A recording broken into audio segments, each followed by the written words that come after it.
第一章良い提案。もちろん、その取引を受けますよ。むしろ、あなたが会社で働いてくれるなら、このポジションを譲りましょう。私があなたのアシスタントになります。画面越しに、リアム・ファーガソンの興奮がにじみ出ていた。彼が話しながら飛び跳ねて喜んでいる姿が想像できた。唇が微笑みで歪んだ。1年で御社の価値を3倍にしてみせます。ファーガソングループがリバーポリスナンバーワンの製薬会社としてショールズクグループを追い抜きますよ。ちょっと待って、クリスティーナ。確認させてくれ。これは君が負けた真実か挑発の一環ってわけじゃないよね。リアムが尋ねた。君はアンソニーにどうしようもなく恋してる。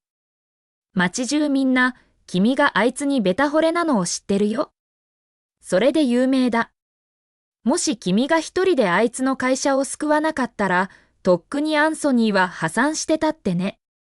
その言葉で私の笑顔は消えた。もっと冷たい何か、私自身の心さえ凍りつかせるような何かが取って変わった。アンソニー・ショールズクは私の幼馴染。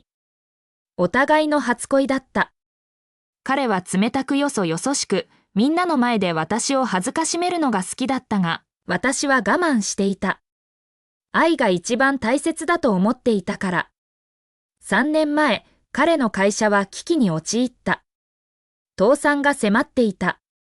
私はアンソニーから何も頼まれていないのに、できる限りのことをして彼を助けた。金も労力も人脈も使い、彼の会社を危機の瀬戸際から引き戻した。誰もが、アンソニーは生涯私に借りができた、それ以上だと言った。そしてねじれが生じた。アンソニーは、会社が生き延びたのはすべて私のおかげだとは思わなかった。すべては自分の努力の結果だと主張した。クイーニー・シンプソンを雇い、彼女を秘書にした途端、彼は私に対するわずかに残っていた愛情さえ失ってしまった。クイーニーは私の敵なのに、彼はいつも彼女の味方になり、私をまるで召使い以下のようにこき使った。私は彼の会社の古参社員の一人だったというのに。私はたった一本の水を買っただけなのに、彼は私に8000字の反省文を書き、全社員集会で声を出して読むことを要求した。クイーニーが私を恥ずかしめているのを彼は知っていたが、彼女にそうさせた。今更昔の情にすがる理由など、私にはなかった。私のオフィスの準備をしておいてください。明日、伺いますから。電話を切り、振り返ると、そこには私に向かってカッポしてくるクイーニーの姿があった。あなた、仕事中に使用電話をかけて、反省文を声に出して読むべきだったのに。それで$150の罰金よ。彼女の声は大きく、周囲の視線を一斉に私たちに向けさせた。第2章愚かな男。私は彼女に、室温程度の IQ の持ち主だという眼差しを向けた。歌詞で言えばね。私の入管カードの権限が停止されているのに、会議室に入れるとでも思っているの？医者に見てもらった方がいいかもね。その新しい脳みそ、思ったほどには機能してないみたいだよ。私をバカにするんじゃないわ。それが会社の規則に反する理由にはならないわ。アンソニーが大きなニヤつきを浮かべて現れた。彼はクイーニーの真面目な働きぶりをたたえた。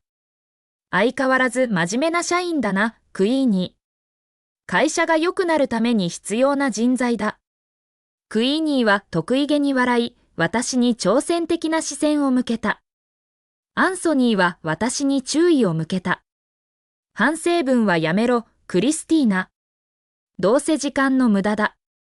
それにしても、君は会社の資金を不正に使った。それはミコゼ分の給与に相当する罰金だ。だが、君はよく働いた。成果はゼロだったが、努力は否定できない。クイーニーに謝れば、これで水に流そう。次はないぞ。それは馬鹿げていた。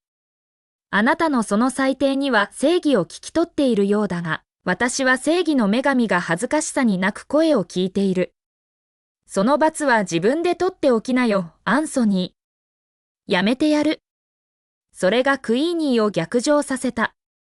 図に乗らないでよ、クリスティーナ。ショールズク社長はあなたを助けようとしてるんだから。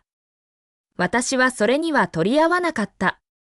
私の目はまだアンソニーを見つめていた。私たちは終わりよ、アンソニー。あなたとも、この会社とも。くるりと背を向けて、その場を離れた。その夜、私はレストランで送別会を開いた。仲の良かった同僚たちが出席してくれた。私は彼らに在職中に受けた助力と支援に感謝した。みんなで会社のために一緒に働いた日々について話した。笑い声が空気を満たした。クリスティーナがいなくなると何かが変わるよ。そうだな。君ほどうまく俺たちの失敗を尻拭いしてくれる奴はいないよ。私は大丈夫だと言った。すべてのものにはいつか終わりが来る。でも何かあれば電話してくれ。力になれるか見るから。私たちはただ楽しんでいたが、その時、視界の端にアンソニーがクイーニーを連れて入ってくるのが見えた。驚いた。この二人は招待されていない。それでも、クイーニーは主役の座を取って私を見下すように見た。さあ、早く謝りなさいよ、クリスティーナ。何をぐずぐずしてるの？この女は信じられない。怒鳴り返そうとしたが、アンソニーが先に口を開いた。やっと俺が気に入ることをしたな、クリスティーナ。この場所全体を予約した。さあ、あとはクイーニーに謝るだけだ。そうすれば、すべてが終わる。ああ、混乱する。私はスマホを確認し、疑問が解けた。アンソニーを着信拒否に設定していたので、彼からのメッセージに気づかなかった。彼は部屋を予約し、みんなの前でクイーニーに謝るように、と私に伝えていた。私がしたのは礼唱だけだった。それから目を二人に向けた。誰か調子に乗ってるみたいだね。あなたたちと遊んでいる暇はないわ。この芝居はあなたたちのものであって、私のものじゃない。私はすべてを会社に捧げた。その結末がたった一本の安物の水で侮辱されることだった。そして今、私に謝罪させようって？とんでもない。私の同僚たちは疑念と憤慨の色を交わした。彼らの多くも長年会社に勤めていた。彼らも会社のために時間と労力を捧げてきた。私の状況は彼らへの警告として作用した。今日は私。次は彼らかもしれない。アンソニーの表情が曇った。図に乗るな、クリスティーナ。これが最後のチャンスだ。私は嘲笑った。残念ながらそんなチャンスはいらないわ。第三章悪い状況。激怒したクイーニーが私の顔に指を突きつけた。あなた、会社なしじゃ何もできないくせに。そんな生意気な顔するな。本当？そうは思わないけどね。私は再び席につき、同僚たちの方に向き直った。どこまで話してたっけ？さあ、この道化どもにパーティーの邪魔をさせないで。同僚たちがうなずき、ゆっくりと再び笑い声が空気を満たし始めた。アンソニーとクイーニーは無視された。アンソニーは激怒し、今度は彼が私に指を突きつけた。これ以上続けるなら、婚約を破棄する、クリスティーナ。リバーポリスにあなたの居場所はなくなるぞ。私は彼を一別した。まだここにいるの？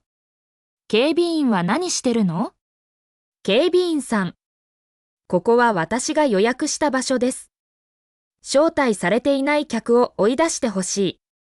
警備員の一団が部屋に入ってきた。クイーニーは怒りで叫び声を上げそうだった。彼女は罵倒し、私に向かって手を挙げた。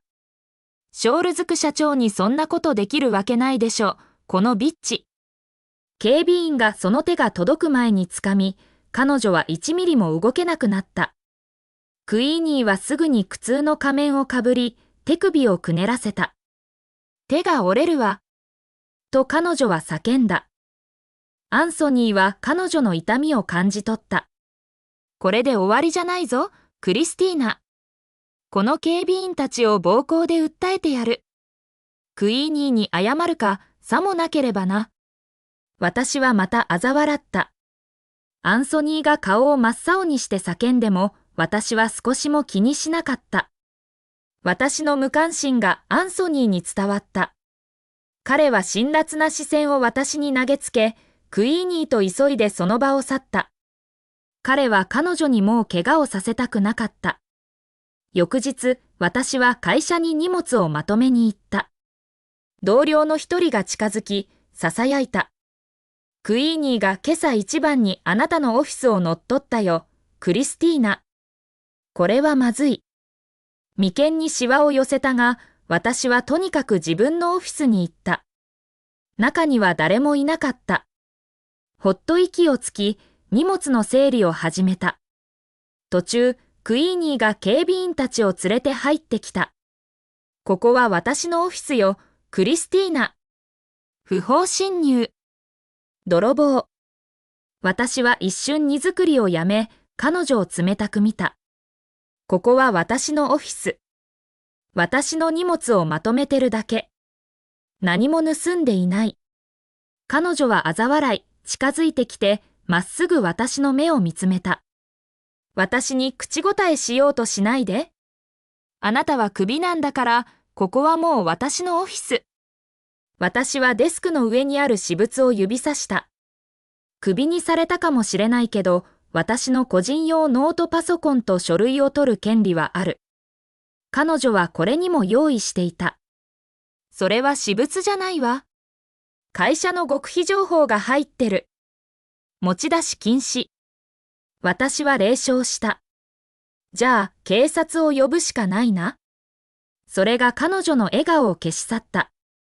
彼女は警察を呼ぶ勇気はないだろうが、私に恥ずかしめられるままに発しないつもりだった。クイーニーはオフィスを見渡し始めた。そして彼女は何かに気づいた。あなた、会社に属する極秘ファイルを盗んだのね。それを売り飛ばそうとしてるんでしょ？この騒ぎは多くの人の注目を集め、アンソニーの目にも留まった。彼は急いでオフィスに来た。まず場面を一別し、それからクイーニーを見、最後に私の方に向き直った。何か言うことはあるか、クリスティーナ？人生で初めて私はこの男を知らないと感じた。彼は道化だった。そのデタラメを信じるの？アンソニーが何か言おうとしたが、クイーニーが早かった。この目で見ました、ショールズク社長。彼女、間違いなく競合他社に秘密を売るつもりよ。プロスパー社との取引がすぐそこまで来てる。何も漏らすわけにはいかないわ。第4章拷問。これは道化芝居だ。これらの書類もデータもすべて私の仕事の成果だ。私が一つ一つまとめ、一行一行書き上げ、何度も徹夜して作ったものだ。自分の仕事を持ち帰るのは当然だ。これは窃盗じゃない。私が会社にどれだけ尽くしたか知ってるはず。それなのに、企業スパイだって責めるの？冗談とでも言うつもり？アンソニーの目が泳いだ。どうでもいい。君はクビだ。ここにいるべきじゃない。それは正しくない。これらのものを持ち出してはいけない。クイーニーが付け加えた。そして彼女を出してはいけないわ。入札が終わるまで彼女を閉じ込めないと。彼女が世界中に喋り回るかどうか、神のみぞ知るだわ。馬鹿げていたが、アンソニーはクイーニーの言い分にも一理あると考えた。彼は冷たい失望に満ちた目で私を見た。がっかりだよ、クリスティーナ。俺が君によくしてやったのに、恨みからこんなことをするとはな。信じがたい。アンソニーがあんなに簡単にクイーニーの馬鹿げた嘘を信じるとは。正気か、アンソニー。私が会社のためにどれだけ犠牲にしてきたかわかってるの？どうして私がそんなことするわけある？クイーニーはまだ火に油を注いでいた。彼女に時間を無駄にするのはやめて、ショールズク社長。ただ尋問に連れて行きましょう。誰と手を組んでるか、すぐにわかりますから。アンソニーはうなずき、腕を前に振った。連行しろ。私は抵抗しようとしたが、多勢に無勢だった。警備員たちが私を押さえつけ、小さな部屋に閉じ込めた。明かりがちらついてついた。アンソニーが隅に立ち、氷のように無関心な目で私を観察していた。クイーニーが近づいてきた。彼女の唇は歪んだ笑みを浮かべていた。ペンチを手に持っている。さあ、正直に話して。誰に秘密を売ったのか教えなさい。歯を食いしばり、彼女に反抗的な眼差しを向けた。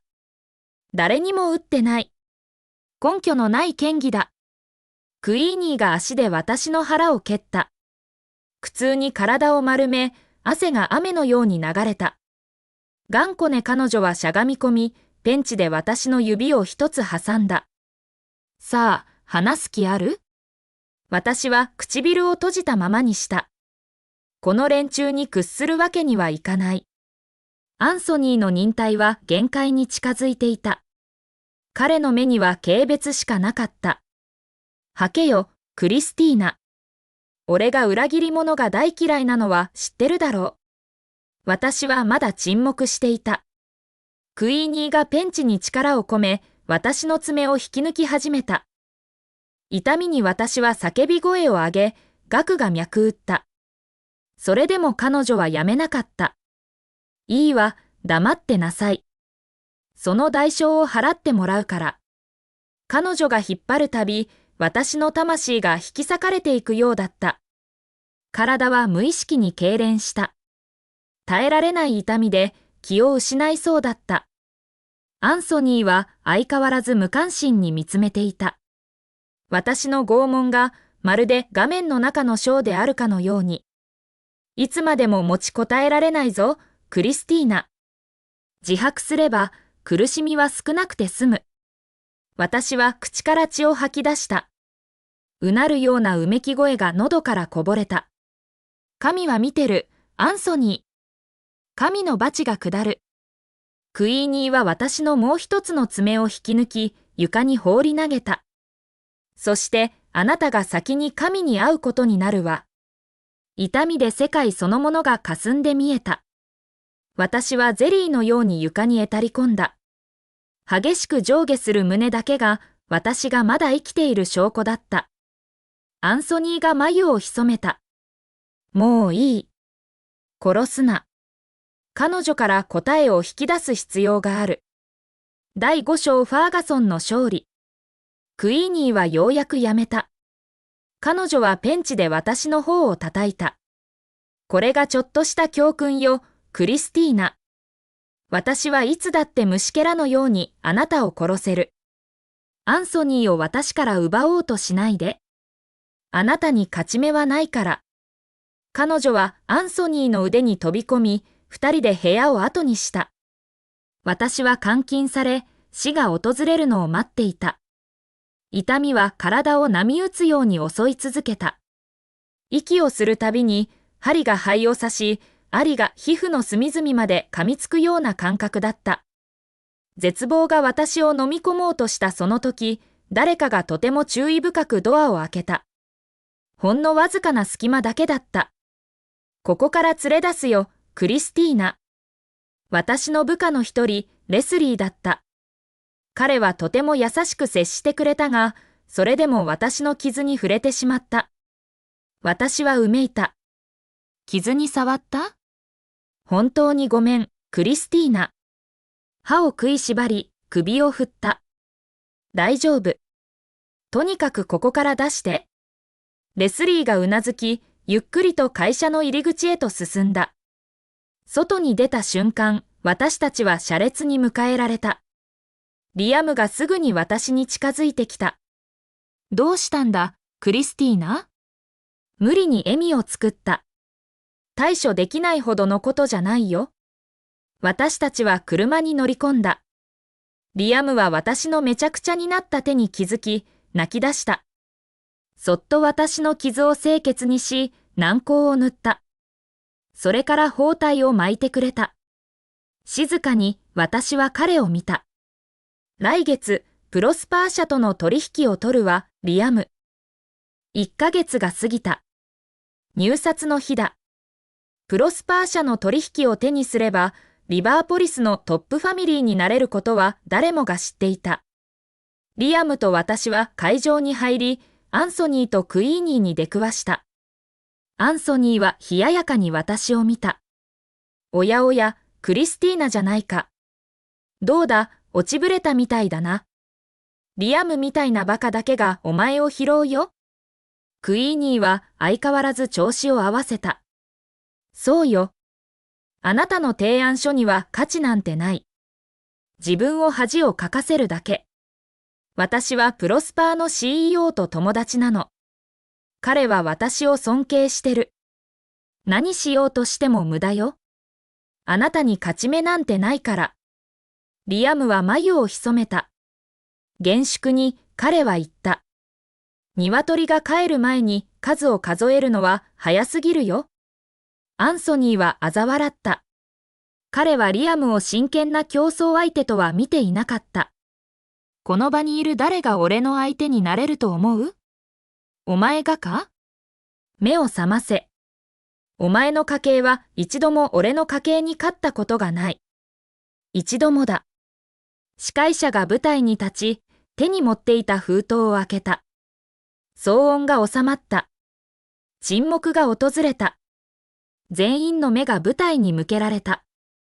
厳正なる評価と選考を経て、プロスパー社との取引を獲得する会社は一瞬の間を置き、彼は発表した。